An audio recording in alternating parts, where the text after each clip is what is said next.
আজ আমি বানিয়েছিলাম নারকেলি মোচা। এই রান্নাটা এতটাই সুন্দর হয় যে একবার যদি না বানিয়ে খাওয়া হয় তাহলে কিন্তু বোঝা যাবে না যে কতটা সুন্দর হয়। সেজন্য প্রথমে আমি কেটে নিচ্ছি কলার মোচা। মোচা থেকে যে সাদা অংশটা দেখতে পাচ্ছেন এই অংশগুলো সব আমি বের করে ফেলে দেব, কারণ এই অংশটা একেবারেই সেদ্ধ হয় না, শক্ত হয়ে থাকে। বাকি অংশগুলো নিয়ে ভালোভাবে ছোট ছোট টুকরো টুকরো করে কেটে রাখবো। মোচা কাটা হয়ে গিয়েছে। এখন আমি এগুলোকে সামান্য একটু লবণ আর হলুদ দিয়ে সেদ্ধ করতে বসিয়েছি। সেদ্ধ হয়ে গিয়েছে, নামিয়ে নিয়েছি। এখন কড়াইতে ছোট ছোট টুকরো টুকরো করে কিছুটা পরিমাণ আলু আর সামান্য একটু বরবটি নিয়েছি। দুটোকে ভালোভাবে এখানে আমি লাল লাল করে ভেজে নেব। ভাজা প্রায় হয়ে গিয়েছে, এখন এটাকে তুলে রেখে দেব।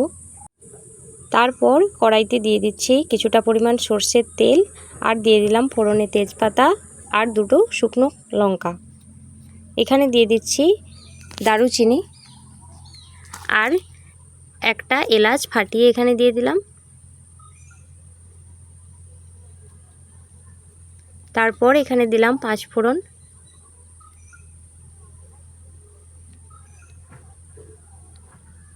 এবার মশলাটাকে ভাজা ভাজা করে নিতে হবে। যখন সুন্দর একটা গন্ধ চলে আসবে তখন এর মধ্যে দিয়ে দিলাম পেঁয়াজ কুচি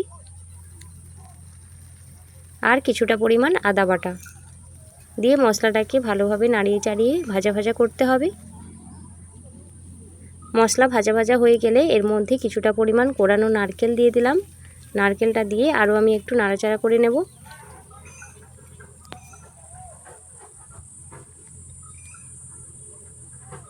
তারপর এর মধ্যে আমি লঙ্কা আর হলুদ গুঁড়ো একসঙ্গে জল দিয়ে গুলিয়ে একটা পেস্ট করেছিলাম, সেই পেস্টটা এর মধ্যে দিয়ে দিচ্ছি।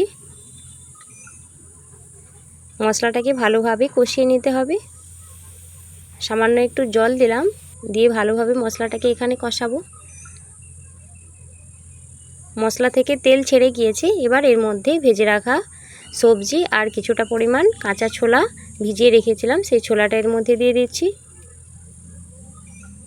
ভালোভাবে সবজিগুলোর সাথে মশলাটাকে মিশিয়ে নিতে হবে। আর এখানে সেদ্ধ করে রাখা মোচাটা দিয়ে দিচ্ছি আর দিয়ে দিলাম স্বাদ মতো লবণ, দিয়ে ভালোভাবে এটাকে কষাতে হবে।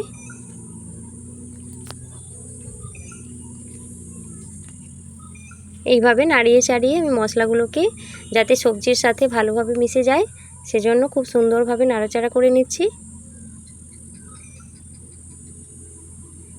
এখন এর মধ্যে বেশ কিছুটা পরিমাণ কোরানো নারকেল দিয়ে দিতে হবে।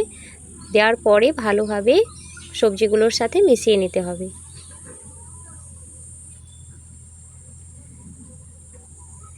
এখন আমি ওপর থেকে দিয়ে দিলাম কিছুটা পরিমাণ গরম মশলার গুঁড়ো। দেওয়ার পরেই সবজিগুলোর সাথে মিশিয়ে ফেলবো।